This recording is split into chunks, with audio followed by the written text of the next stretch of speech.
नमस्कार, 22 जिले 22 खबर देख रहे हैं आप। आपके साथ मैं हूं अपूर्वा। हरियाणा के गृह एवं स्वास्थ्य मंत्री अनिल विज ने कहा कि वारिस पंजाब डे के चीफ और खालिस्तान समर्थक अमृतपाल सिंह को पकड़ने में पंजाब सरकार गंभीर नहीं है। हरियाणा पुलिस ने पंजाब पुलिस को सूचना दे दी थी, लेकिन पंजाब से शाहबाद पहुंचने में पंजाब पुलिस ने 1.5 दिन लगा दिया। गृह मंत्री अनिल विज ने कहा कि मुझे नहीं लगता पंजाब सरकार अमृतपाल के लिए गंभीर है। उन्होंने कहा कि देखिए, इस मामले में तो पंजाब सरकार ढील कर रही है, क्योंकि ये सारी पुलिस लेकर जालंधर वाली साइड में तलाश कर रहे थे और वो यहाँ पर शाहबाद में अपने किसी रिश्तेदार के घर बैठा था। हमें जब सूचना मिली तब तक वो वहां से भाग गया था। हमने पंजाब पुलिस को उसी वक्त बता दिया, लेकिन पंजाब पुलिस ने पंजाब से शाहबाद तक आने के लिए 1.5 दिन लगा दिया। देखिए, ये तो मामला पंजाब सरकार डील कर रही है और मुझको नहीं लगता कि पंजाब सरकार उसको पकड़ने में गंभीर है, क्योंकि वो प्राप्त जानकारी के अनुसार ये सारी पुलिस लेके जलंधर वाली साइड में तलाश कर रहे थे और वो यहाँ पर शाहबाद में अपने रिश्तेदार के घर बैठा रोटी खा रहा था। हमें जब सूचना मिली, जब वो वहां से भाग गया, हमें जिसके घर था उसने बताया, हमने पंजाब पुलिस को उसी वक्त बता दिया। लेकिन पंजाब पुलिस ने पंजाब से शाहबाद तक आने के लिए 1.5 दिन लिया। अगर मोस्ट वांटेड आदमी है तो तुमने सारी फोर्स लगा रखी जलंधर की साइड, और हम तुम्हें डेफिनेट लिंक बता रहे हैं और तुम नहीं आ रहे हो। इससे मुझे नहीं लगता कि ये क्या हो रहा है, पंजाब सरकार का राजनीतिक ड्रामा, मुझे नहीं पता। लेकिन मैं इतना डेफिनेटली जानता हूं कि पंजाब सरकार उसको पकड़ने के लिए। पलवल के लघु सचिवालय में जिला ग्रीवेंस कमेटी की मासिक बैठक का आयोजन किया गया, जिसकी अध्यक्षता सहकारिता मंत्री डॉक्टर बनवारी लाल ने की। बैठक में 16 शिकायतों में से 15 शिकायतों का मौके पर ही निपटान किया गया और अधिकारियों को जरूरी निर्देश दिए गए। 2 अप्रैल को कांग्रेस अपना 7वां विपक्ष आपके समक्ष कार्यक्रम करने जा रही है। इस कार्यक्रम को सफल बनाने के लिए पार्टी प्रदेश अध्यक्ष उदय भान अलावा और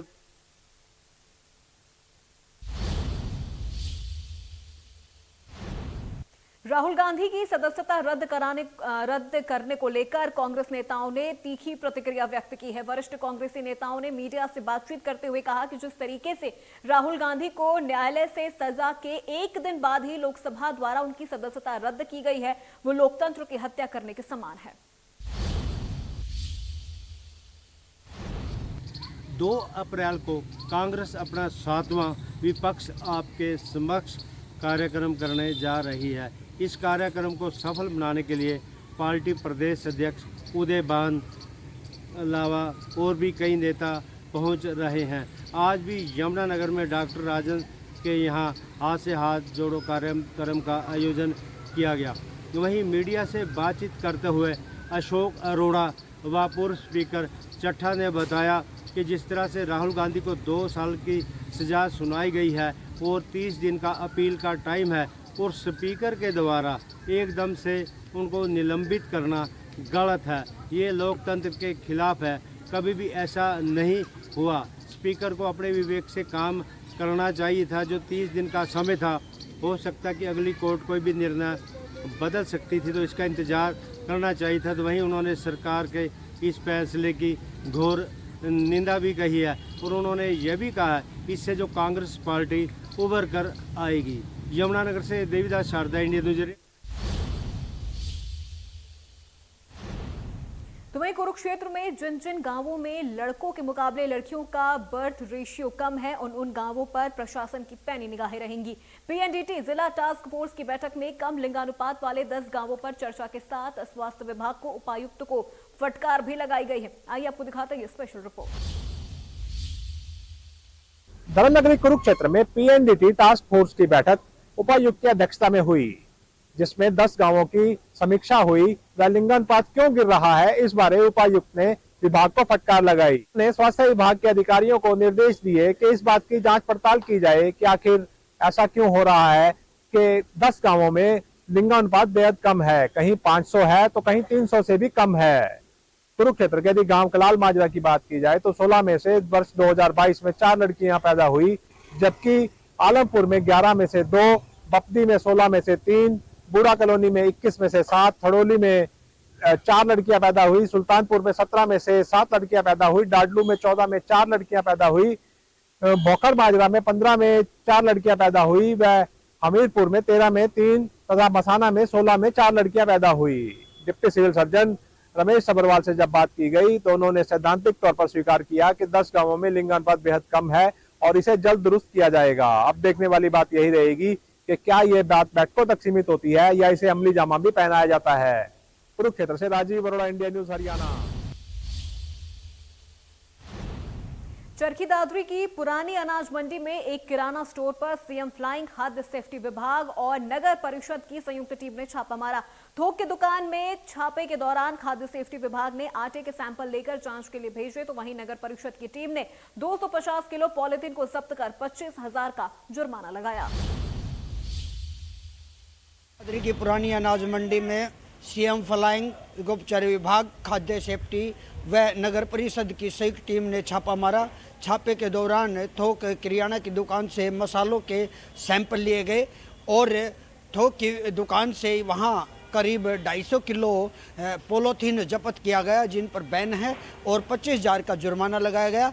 संयुक्त टीम के जो अधिकारी थे उनका कहना है कि सैंपल ले लिए गए हैं और जांच के लिए भेजे गए हैं।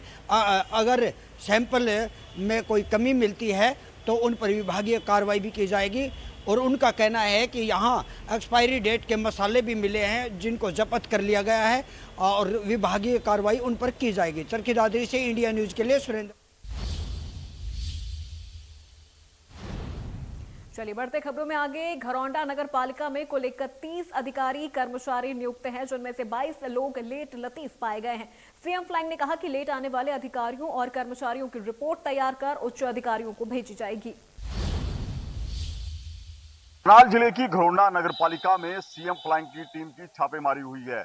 सुबह करीब 9 बजे सीएम फ्लाइंग की टीम यहां पर पहुंची थी, लेकिन जो अधिकारी कर्मचारी यहां पर तैनात थे उनमें से काफी अधिकारी कर्मचारी लेट लतीफी का शिकार मिले। कर्मचारियों की कुल संख्या 31 है, लेकिन 22 कर्मचारी समय पर दफ्तर नहीं पहुंचे। ये सीएम फ्लाइंग टीम के खुलासे की पहली कड़ी थी। इसके बाद सीएम फ्लाइंग टीम ने यहाँ के रिकॉर्ड को कब्जे में लेकर खंगालना शुरू किया तो पीएम आवास योजना में भ्रष्टाचार का बड़ा खुलासा हुआ है, क्योंकि कई महिलाओं ने ऐसे आरोप लगाए थे कि प्रधानमंत्री आवास योजना का लाभ दिलाने के लिए उनसे हजारों रुपए की घूस ली गई है। ऐसे एक कर्मचारी के खिलाफ पुलिस केस दर्ज भी करवा दिया गया है। अब इस मामले में एक और बड़ी खुलासा जो सीएम फ्लाइंग की टीम से तरफ से किया जा रहा है कि नगर पालिका के विकास कार्यों में और शहर की स्वच्छता को लेकर जो काम किए जा रहे हैं उनमें बड़े स्तर पर अनियमितताएं हैं। इस मामले की जांच के लिए भी जो सीएम फ्लाइंग टीम ने यहां के रिकॉर्ड को अपने कब्जे में लिया है और उसकी जांच लगातार की जा रही है। सीएम फ्लाइंग टीम के डीएसपी अजीत सिंह ने कहा है कि मामले की छानबीन की जा रही है, यदि आगे कोई आपराधिक मामला होगा तो उस पर भी कार्रवाई की जाएगी। करनाल से तो वहीं विश्व टीबी दिवस के अवसर पर शुक्रवार को चौधरी बंसीलाल राजकीय सामान्य अस्पताल में एक कार्यक्रम का आयोजन किया गया। कार्यक्रम में विधायक घनश्याम सर्राफ ने मुख्य अतिथि के रूप में शिरकत की। विधायक सर्राफ ने कहा कि प्रदेश सरकार लोगों के स्वास्थ्य को लेकर गंभीर है। टीबी दिवस के मौके पर भिवानी के चौधरी बंसीलाल नागरिक अस्पताल में एक कार्यक्रम आयोजित किया गया, जिसमें बतौर मुख्य अतिथि भिवानी के विधायक घनश्याम सर्राफ पहुंचे और उन्होंने कहा कि प्रदेश सरकार लोगों के स्वास्थ्य को लेकर काफ़ी गंभीर है। उन्होंने बताया कि 23 लाख से अधिक परिवारों के आयुष्मान कार्ड बनाए गए हैं, जिसके अंतर्गत 5 लाख रुपए तक का मुफ्त इलाज ले सकते हैं। वहीं सिविल सर्जन डॉक्टर रघुवीर संडिल्य ने बताया कि वर्ष 2022 में 3,141 टीबी के मरीज थे, जो कि 85% उपचार लेकर ठीक हो चुके हैं। इसके साथ उन्होंने बताया कि चौधरी बंसीलाल नागरिक अस्पताल में टीबी एक्सरे वैन की शुरुआत की गई है। इसके साथ साथ 22 अक्षय मित्र भी बनाए गए हैं। भिवानी से सुमित जांगड़ा, इंडिया न्यूज हरियाणा। तो वही खबर झज्जर से है, जहां पर एक पति ने अपनी पत्नी की बेरहमी से हत्या कर दी। हत्या करने के लिए पहले पति ने अपनी पत्नी को छत से नीचे फेंक दिया और बाद में उसकी जमकर पिटाई की। इतना ही नहीं, आरोपी पति ने किसी नुकीली चीज से पत्नी के हाथ पर अपना नाम तक लिख दिया। आइए आपको दिखाते हैं रिपोर्ट। बहादुरगढ़ के लाइन पर क्षेत्र में एक व्यक्ति ने छत से फेंककर अपनी पत्नी की हत्या कर दी और बाद में एक नुकीली चीज से उसके हाथ पर अपना नाम भी गोद दिया और काफ़ी समय तक शव के साथ वो घर पर ही रहा, लेकिन अपने आप को फंसता देखकर वो व्यक्ति शव को छोड़कर और वहां से फरार हो गया। सूचना पाकर पुलिस मौके पर पहुंची और शव का जायजा लिया। एफएसएल टीम बुलाकर शव का पंचनामा कर बहादुरगढ़ के सामान्य अस्पताल में शव को भेज दिया गया और उसके परिजनों को सूचित कर दिया गया। परिजन आने के बाद शव का पोस्टमार्टम कराकर शव को परिजनों को सौंप दिया जाएगा और आरोपी की तलाश पुलिस अभी कर रही है। आरोपी पुलिस की जद से अभी बाहर है, आरोपी फरार है। जल्द से जल्द पुलिस आरोपी को पकड़ लेगी, पुलिस का ऐसा दावा है और वो सलाखों के पीछे होगा। इंडिया न्यूज़ के लिए जज। तो वहीं सोनीपत के अलग अलग क्षेत्रों में जिला प्रशासन ने मॉक ड्रिल करवाया। इंडस्ट्रियल एरिया में दवा की फैक्ट्री आग लगने की मॉक ड्रिल कराई गई, जिसमें आपातकालीन स्थिति से निपटने के लिए फायर ब्रिगेड के कर्मचारी मुस्तैद नजर आए। बरेक्स, कच्चे quarter, civil hospital, industry area, DC office, model town, सरकारी स्कूल, पुलिस लाइन में मॉक ड्रिल करवाया गया। सोनीपत में आपातकालीन स्थिति और भूकंप जैसी स्थिति उत्पन्न होने के दौरान किस प्रकार स्थिति से निपटा जाए, इसको लेकर जिला प्रशासन द्वारा सोनीपत में 5 जगह पर मॉक ड्रिल कराया गया। जानकारी के मुताबिक अलग अलग विभाग के प्रशासन के सहयोग से टास्क फोर्स तैयार की गई और उसके बाद मॉक ड्रिल को सफलतापूर्वक स्थिति से निपटा गया। एनडीआरएफ और एसडीआरएफ की टीम मौके पर पहुंची थी और भविष्य में किसी भी आपातकालीन स्थिति में निपटने के लिए मॉक ड्रिल कराया गया। जानकारी के मुताबिक अगर बात करें तो सोनीपत में मिनी सचिवालय, सिविल हॉस्पिटल और इसके अतिरिक्त इंडस्ट्री एरिया और सरकारी स्कूल समेत काफ़ी जगह पर इस प्रकार से मॉक ड्रिल कराया गया। और मॉक ड्रिल में जिस प्रकार से अलग अलग इमारतों की छत गिरने से लेकर मौके पर आपातकालीन स्थिति से निपटने को लेकर मौके पर कर्मचारियों का पहुंचना और आपातकालीन स्थिति में एम्बुलेंस का कार्य करना और वहीं फायर ब्रिगेड किस प्रकार से लोगों को बचाकर उन्हें स्वास्थ्य हॉस्पिटल तक पहुंचाने का कार्य मॉक ड्रिल के माध्यम से करवाया गया। और इस दौरान कई लोगों की मौत का मामला भी सामने आया और इसको मॉक ड्रिल के माध्यम से दर्शाया गया और पूरे मामले को लेकर आज सफलतापूर्वक मॉक ड्रिल किया गया। प्रशासन द्वारा बताया गया है कि मॉक ड्रिल का उद्देश्य यही था कि जिस प्रकार से भूकंप जैसी या आपातकालीन कोई स्थिति उत्पन्न होती है तो प्रशासन किस प्रकार से लोगों का सहयोग कर सकता है और उन्हें आपातकालीन स्थिति में बचा सकता है। सोनीपत से इंडिया न्यूज हरियाणा के लिए राम सिंह कुमार। सोनीपत में चलिए बढ़ते खबरों में आगे। लगातार बढ़ रहे भूकंप के झटकों के चलते होने वाली किसी भी आपदा से निपटने के लिए फरीदाबाद की पुलिस, फायर ब्रिगेड, स्वास्थ्य विभाग, एसडीआरएफ समेत कई विभागों ने मिलकर मॉक ड्रिल किया ताकि कभी भी आई प्राकृतिक आपदा से निपटा जा सके। अचानक आई आपदा से निपटने के लिए आज फरीदाबाद में मॉक ड्रिल की गई और मॉक ड्रिल के दौरान एक तरफ जहां एनडीआरएफ और एसडीआरएफ की टीम शामिल रही तो वहीं तमाम डिपार्टमेंट के अधिकारियों ने भी अपनी जिम्मेदारी निभाते हुए इस मॉक ड्रिल में हिस्सा लिया। इस दौरान सिविल हॉस्पिटल के अलावा लघु सचिवालय सेक्टर 12 और बल्लभगढ़ के राजा नाहर सिंह महल में ये मॉक ड्रिल कराई गई। इस दौरान जांचा गया कि अगर भूकंप आता है या कोई और किसी तरह की आपदा आती है तो किस तरह के बचाव किए जा सकते हैं। ऐसे में अलार्म बजाकर घटना की सूचना दी गई भूकंप आने की और उसके बाद में तमाम टीम सक्रिय हुई और जो गंभीर हुए लोग उन्हें हॉस्पिटल पहुंचाया गया। ये मॉक ड्रिल थी और इसी तरह से इसको दर्शाया गया था कि अगर वास्तव में कोई इस तरह की आपदा आती है तो कैसे बचाव किया जा सकता है। और लघु सचिवालय सेक्टर 12 की बात करें तो एडीसी अपराजिता की तरफ से खुद मॉनिटरिंग की गई कि किस तरह से टीम काम कर रही हैं। फरीदाबाद से देवेंद्र कौशिक, इंडिया न्यूज। तो वहीं सिरसा में मूसलाधार बारिश होने से मौसम में फिर से बदलाव आ गया है, साथ ही कई जगहों पर जलभराव की स्थिति पैदा हो गई है। वहीं किसानों ने बारिश से गेहूं और सरसों की फसल के नुकसान होने की आशंका जताई है।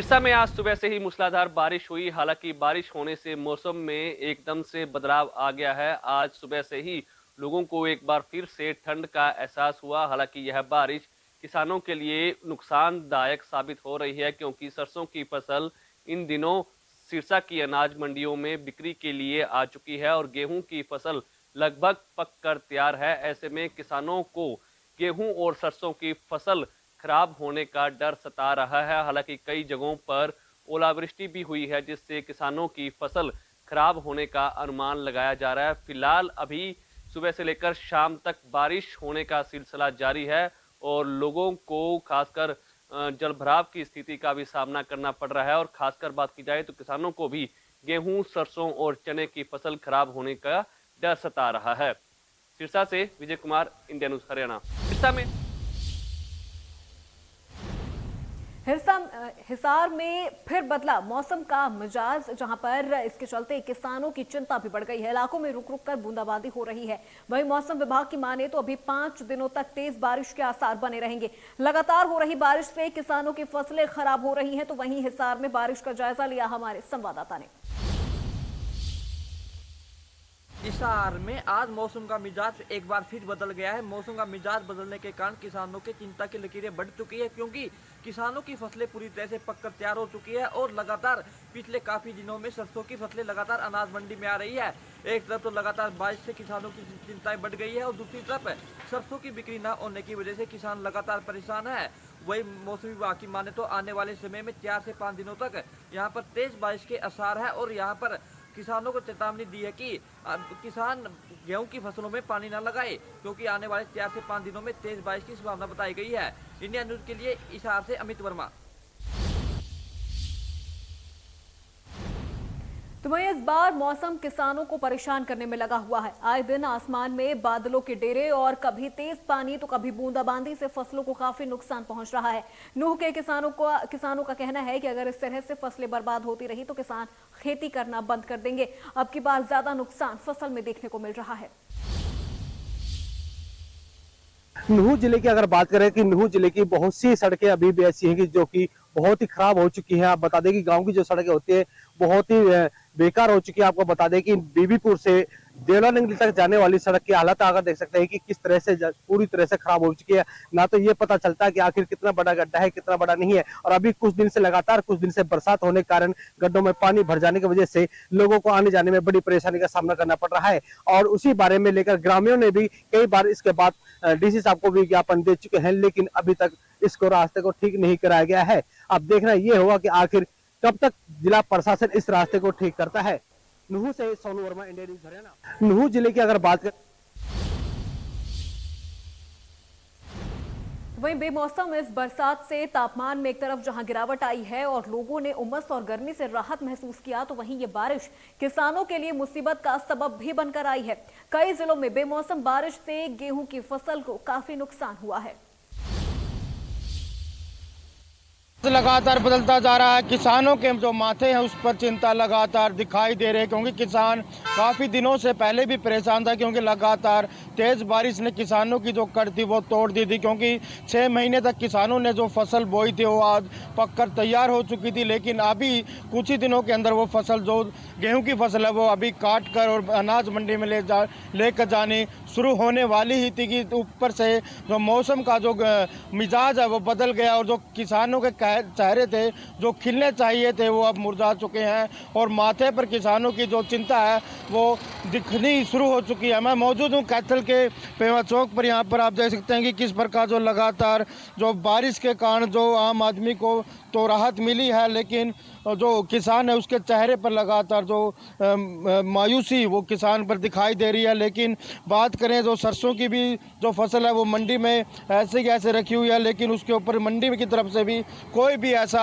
एहतियात नहीं बरती गई कि तो किसानों की फसल है वो ख़राब ना हो, भीगे ना हो। तो उसको लेकर भी किसान काफ़ी चिंतित दिखाई दे रहे हैं। और बता दूं कि लगातार जो आज जो लगातार बारिश हो रही है, बारिश से किसान की जो चिंता है लगातार बढ़ती हुई दिखाई दे रही है। आपका किसान मायूस हो चुका है। फसल में बैठकर, खेतों में बैठकर सरकार से उम्मीद लगाए बैठा है कि जो सरकार है वो कुछ ना कुछ मुआवजा किसान को ज़रूर दे, और जो किसान है फसल को बेचकर जो अपने परिवार का पालन पोषण करना था, लेकिन मौसम के मिजाज बदलते ही जो पालन पोषण है वो उसमें भी काफ़ी परेशानी का सामना किसान को करना पड़ेगा। कहते कैमरामैन पवन किसाना के साथ मनोज मलिक, इंडिया न्यूज़, हरियाणा। लगा रहा है किसानों के जो माथे हैं उस पर चिंता लगातार दिखाई दे रही है, क्योंकि किसान काफ़ी दिनों से तो